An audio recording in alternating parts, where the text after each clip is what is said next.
Welcome back. Time now is 7:24. Joining us this morning is the gold buying girl, Amy Robinette. Great to see you. Good morning. Thanks for being here this morning. Thank you. Okay, so what do people need to know? Well, first of all, they need to know that even the smallest little thing in their jewelry box is worth money. A lot of people say to me, oh, I don't have much, and then they're so surprised when they come to me and we weigh their items and give them an amazing amount, maybe $300 to $500, that they thought their items might only be worth about $50. All right, well, how do you tell what's worth money? Well, the first way you tell is by a hallmark, and we use a loop. We look at all the jewelry. We go by 10, 14, 18, 22 karat. We look at it, and we pay by the gold weight of that item. You know, 14's more than 10, 18's more than 14, and so on. We also pay for silver and platinum, but we go by the market value that day and then pay them on what the spot price is that day. So depending on how much you bring in, you could walk away with a nice chunk of change. Absolutely. That old class ring in your drawer that you probably haven't been wearing anymore. Do you have one? I do. Okay. A man's class ring, for example, weighs more than a woman's. A woman's class ring is a minimum of about $150, and that's 10 karat. A man's class ring could be anywhere from $200 to $300. So that's sitting in your drawer. That's money sitting in your drawer. And your business holds gold buying parties? Tell us about that. Absolutely. We have gold. You invite us into your home. You invite your friends.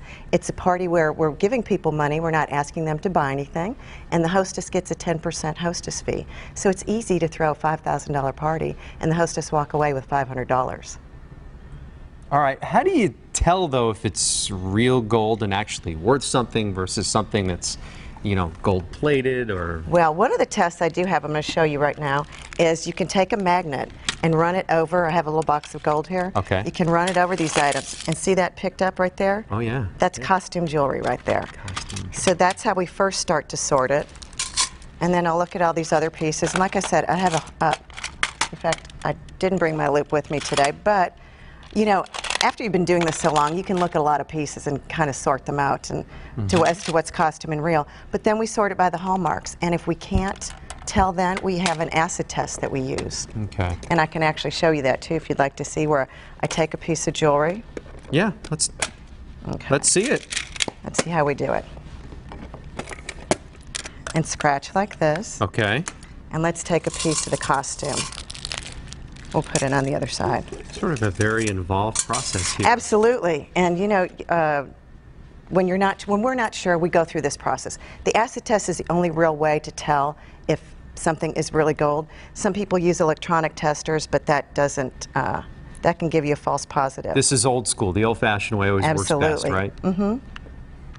Okay, so here we've got the costume jewelry. Here we have the gold jewelry. And actually, this is holding. Okay. And this will start to fade away on this piece right here. Right.